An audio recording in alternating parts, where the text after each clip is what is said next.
Well, long-term viewers of this show know how much we love Big Brother, and tonight saw the welcome return of the reality TV show. Sonia Kruger is, of course, the host of the show, and she joins me now. Hello, Sonia. Welcome to the Ange, Rob and Robbo show. Thank you for having me. This is very cool. I love your backdrop. Yes, thank you very much. Hey, you are one of the hardest working people on TV. You host Big Brother, Holy Moly, The Voice, Dancing with the Stars, the upcoming Big Brother VIP. That's a lot of TV. And I've got to be honest, I'm a little bit worried about you, Sonia. So tonight we are going to send you a care package to make sure you can get through the year. So we have some chocolate just for that little bit of a hit. We have some Red Bull. We have a can of V to keep you going. We have coffee. It might be a bit cool by the time it gets to you, but just warm it up in the microwave. I don't know if you want me with all that caffeine in my system. I know the feeling. We have a donut. What happened to that? Yeah, I may have had a bit. And the all-important no-dos. So this care package... I haven't seen that since university. Yeah. Oh, I could tell you a story. My farewell when I went to university, I took too many of these and too much alcohol and ended up in hospital. But that's enough about me. You were a very awake drunk. True. Very, very true. But you are doing a lot of TV. How are you finding it since you've gone back to 7? One thing, Rob. You know, when you say, because a lot of people have said this to me lately about being a really busy person working in television, and I don't feel that, because I sort of see the other side of the coin, like people who work in news and breakfast TV, and they're the people who are the hardest working people in television. You know what that's like. It's 24/7. You never get any downtime. I see it with my partner Craig, so I feel like I have it kind of easy. It's all about perception in this business, Sonia, and you've done the 5-day a week on a morning TV show, which is a big slog. That's a big slog, but you still, on prime time, have a very big presence. And speaking of such things, Big Brother returned tonight, and I have to say, this year the show has really found its feet. Are you happy with the way the show has evolved? So happy. I actually binge watched like 12 episodes last weekend because I couldn't wait for it to go to air, and I was literally hiding in another room with my headphones on. It's so addictive, and there's so much that I don't get to see. I'm there obviously for most of the challenges and the evictions, but there's all that nuanced sort of relationship stuff going on inside the house that when you see those episodes crafted and put together so beautifully, and they're so rapid paced, you're kind of hooked from the start to the end. I just think that it's an incredible job that they've done at Shine to put these episodes together. Well, I would certainly agree with that, and they've learnt the lessons from last year. Last year was good, but I felt it missed some of the heart. We have the heart back, and I already have my favourites, and that's the comedy pairing of Danny and Nick, because it's second to none. Tell me about that relationship. The Wet Bandits. Is that what you're calling them? I love that. They actually start calling themselves the Wet Bandits from Home Alone. But you actually called them the Laurel and Hardy of television, didn't you? I did. I absolutely did. And I thought that was a really good description, because Nick is this tall, gangly, Aussie, colourblind house painter, which is bizarre and funny. And he makes friends with Danny, who is, your quintessential real estate agent who's always doing deals, you know? And they're just an unlikely odd couple, but together they have such a great dynamic. I really can't explain how funny these guys are. I genuinely expected them to have a big falling out, and their relationship, they embrace the fact they're so different. And there's just lines like when Nick, the tour guy, says, I'm really starting to get into this game. And Danny says, about time. We've only been here for like 3 weeks. Yes. And Danny's really funny because he'll make moves that he thinks are smart, and everybody kind of thinks, oh, yeah, that's a good move. And then Nick will turn around and say to him, that was the dumbest thing you've ever done.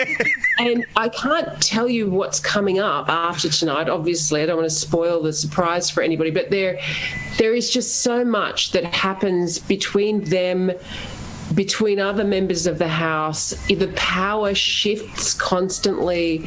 And constantly, every episode, it's like who's going to have the power, who's going to be in control tonight, you know?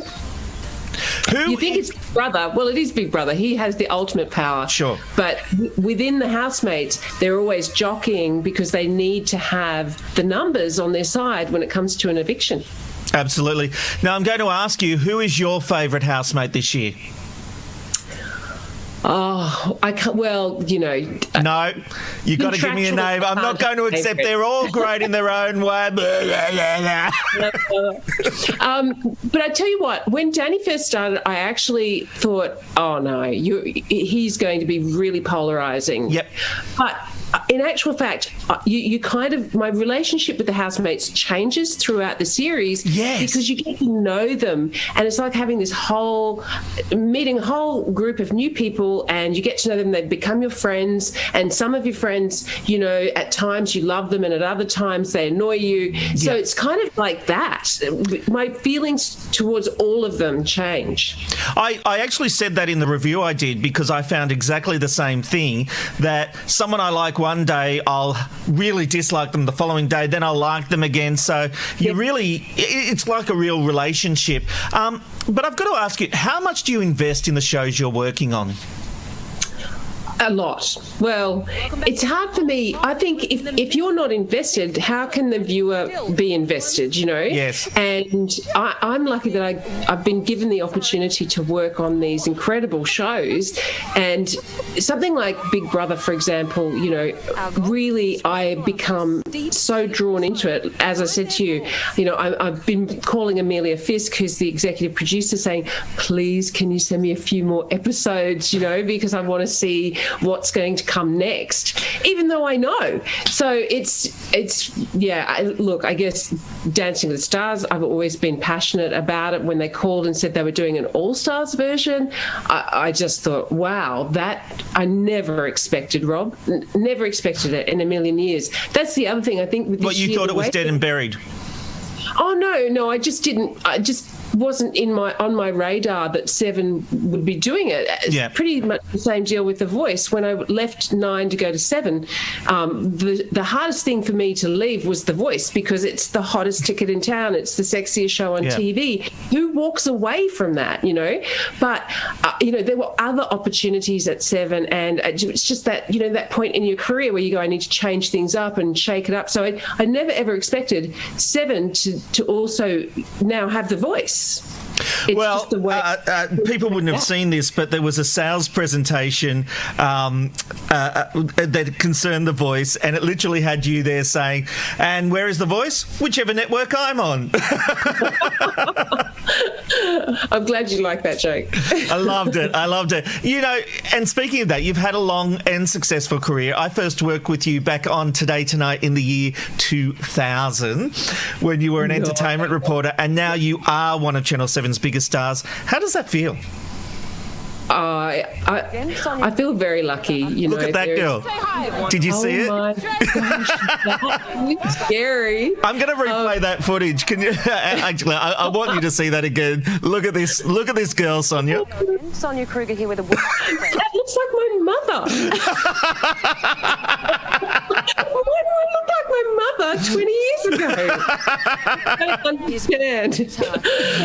You know what? The thing I think that has really helped me, Rob, and you would attest to this as well, you know, working on Today Tonight and working on programs, you know, way back when I first started on Wonderworld, you'd have to go out, you'd have to shoot it, you'd have to script it, you'd have to, you know, do a paper cut and then sit in an editing booth and edit it with, you know, with the editor. You'd have to choose the music. You had total control over that piece of television that that was eventually going to go to air.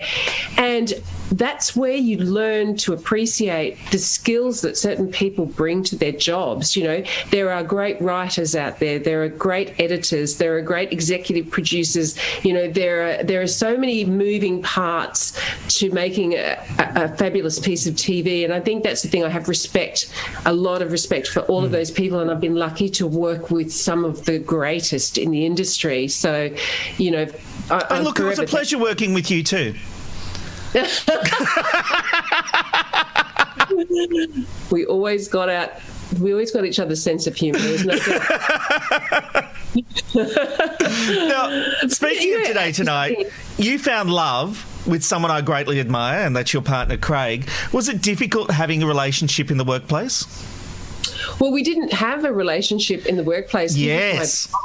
And he was awful. Can we talk about this? Because you two didn't get on. Can I be honest? When I found out that you two were an item, I did this. What? So how it transpired really was that when I worked for Craig, he's one of the toughest taskmasters there is. You know, you would know you get very little praise from Craig, but you will definitely hear about it if you've made a mistake or you've missed something. His praise was if he let you come back in the office the following day. Exactly. So I remember having a fight with Craig. I was filing a story. I was in New York doing a story with Jennifer Hawkins and Donald Trump, of all people. I was filing this story at 3:00 in the morning. And for some reason, a current affair had wind of the fact that we were there doing this story. So they had Ben Fordham there, kind of chasing. Everyone was chasing each other in those days. Yes. It was the fun and games. Yes, and so for some reason this is filtered back to Craig, and I was on the phone and he said something to me along the lines of, well, why don't you feed it straight to Channel 9, Sonia? And at that point, I hung up the phone. So anyway, fast forward many years later, and I had left Today Tonight. I was working on Dancing with the Stars, and my dad was very ill and was in sort of a critical condition in hospital. And I got a text message from Craig. He'd obviously heard about it, and he sent me a very kind message. And so from that point, we'd sort of started talking and we reconnected. So it was really after I'd finished working with him that our relationship started. And it's strange because we're polar opposites too. Yes. You know?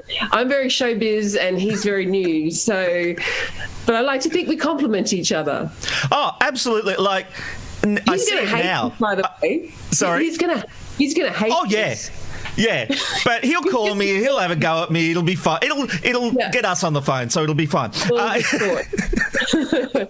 Because I genuinely do like him, and Craig and I, and you would know this in the Today Tonight years, he wouldn't have what they call anything on the shelf, so they didn't have the stories. We would literally sit in his office for 3 hours trying to write the promo, which the team at Today Tonight would go and shoot the story for. I'd come out and say to Nicola, she'd say, what's the story? And I'd hand her the promo, she'd go, right, I've got to get these elements, and they'd have to come and shoot a story for the following night. But that's the beauty of TV, isn't it? It's a crazy business, and I feel like some of that joy of television is possibly not there anymore. I think people like you keep the crazy in there, but it's certainly not the way it used to. I mean that in the nicest possible way. I'm much crazier than you, Sonia.